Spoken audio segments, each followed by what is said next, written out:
Today I'm going to talk about my favorite mechanism in Fireball Island.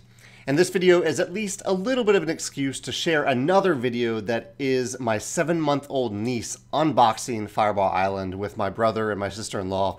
I'll link to it in the comments below, in the description below. It's really adorable. And it's my sister-in-law doing kind of the voiceover of what my niece is thinking as she unboxes this game.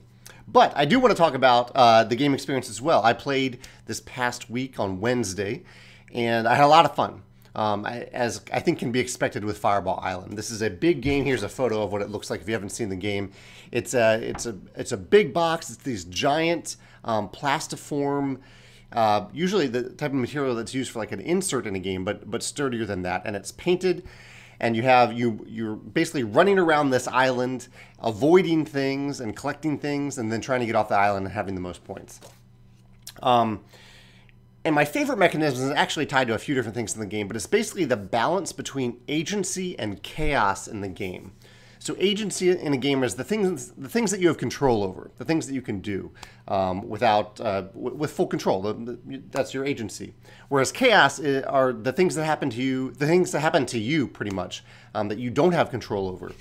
And that's a really important balance in a game like Fireball Island, especially the modern version, where they want to give players enough agency to feel like they can make interesting decisions and impact their fate in the game, but also enough chaos so it still feels like Fireball Island, with the marbles rolling everywhere. We played with one of the expansions that has snakes in it. You can kind of see those yellow or the green marbles over here. Smaller marbles are the snakes. And so the game does a few things to let this happen. The first is that you have a hand of cards. I think it's 3 cards in hand. And you draw at the end of your turn. And so when it's not your turn, you're making a decision about what you're going to do on your turn. And you do that by looking at the cards, and you're selecting a card to move, almost always move. And the move cards have a number on them. They say you must move this number of spaces.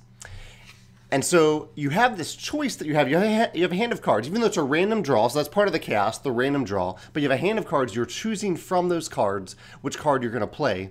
And so you know in advance exactly the number of spaces you're going to move. It's not a die roll. You can think ahead. You can plan it out. You can say, okay, I want to move. I know that I'm here right now. I want to move this number of spaces based on the number on these cards. And you have a few different cards to choose from.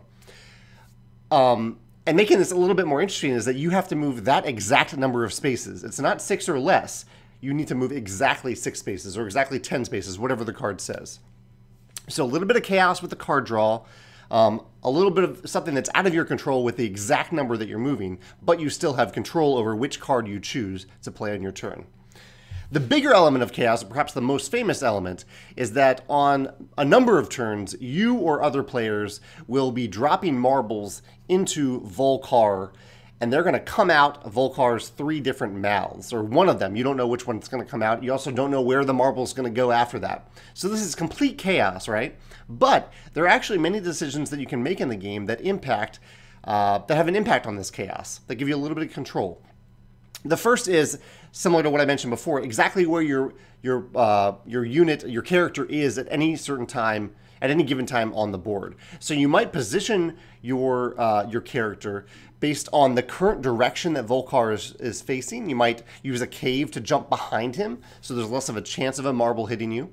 You also might hide behind things on the board. The board is beautifully 3-dimensional in ways that feel very intuitive and real. You can hide behind cliffs, behind trees, behind well, not boulders, but all these 3D elements that are on the board. You can hide behind them to avoid getting hit by marbles. Also, on a turn where you are the one dropping the marble in Volcar, which is my favorite thing to do in the game. It's so much fun to drop marbles in Volcar.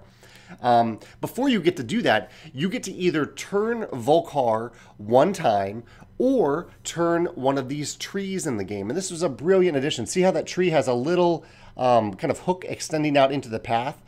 If I'm right here on this path, I might, instead of turning Volcar, I might turn this tree to protect myself, or I might turn it to reveal, to make someone else more vulnerable. Like there's another character right here, I might turn this tree away so that they're suddenly more vulnerable.